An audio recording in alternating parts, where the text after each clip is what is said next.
Адам деген көпүрө турмушуна, адам деген жөлөк да курбусуна, күч бар кезде биригип бир муштумга, курсак экен көпүрө кыргызыма. Бүгүнкү күндө өлкөбүздө жаралган өзгөчө кырдаалга байланыштуу Талас областынын Бакай Ата районундагы Ак Дөбө айылында да COVID-19 илдети менен күрөшүүдө алгылыктуу иштер жүрүп жатат.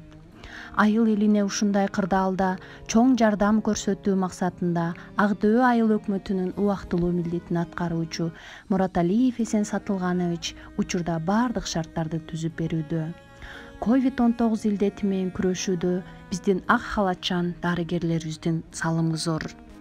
Номер 7 үй бүлөлүк дарыгерлер тобунун башкы дарыгери, жогорку категориядагы врач-терапевт Романкулова Нургыз жетектеген жалпы коллективге бардык мейман айымдар Орозбаева Нургүлгө, Жумашева Нургүлгө, Турсунова Динарга, Эдилбаева Мадинага, Орозбаева Бактыгүлгө, Ак Дөбө балдар бакчасынын мейман айымы Шабралиева Динарга жана ошондой эле өз убагында айыл элине үзгүлтүксүз жана өз баасы менен ар кандай дары-дармектер менен камсыздап турган Көктөм дарыканасынын башкы мейманы Кутманбекова Динарга Ак Дөбө айылынын элинин атынан алкыш айтып башыбызды ийип терең таазим кылабыз.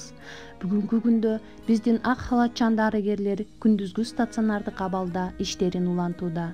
Күндүзгү стационарды ачууга чоң жардам көрсөткөндүгү үчүн Ак Дөбө айыл өкмөтүнүн жергиликтүү кеңешинин төрагасы Көчөркулов Адылга, күндүзгү стационарды ачууга демилге көтөргөндүгү үчүн жергиликтүү кеңештин депутаты Көдөков Нурбеке, 8 даана кислороддук аппарат менен камсыз кылгандыгы үчүн жергиликтүү кеңештин депутаты Жанчыкулов Максатка, демөөрчүлүк көрсөткөн айыл тургундары Сыргаков Уланга, Сыргаков Кумарга, айылдан чыккан мыкты ыктыярчы жигиттерге күндүзгү стационарды ачууда 10 даана койка менен камсыздап берген Герт Александр Александровичке жана ошондой эле имарат менен толук камсыздап бардык шарттарды түзүп берген Гүлзар балдар бакчасынын жетекчилигине Ак Дөбө айыл элинин атынан башыбызды ийип таазим кылып ыраазычылык билдиребиз. Биз бул илдетти жоопкерчилик, тазалык, биримдик, ынтымак менен жеңебиз.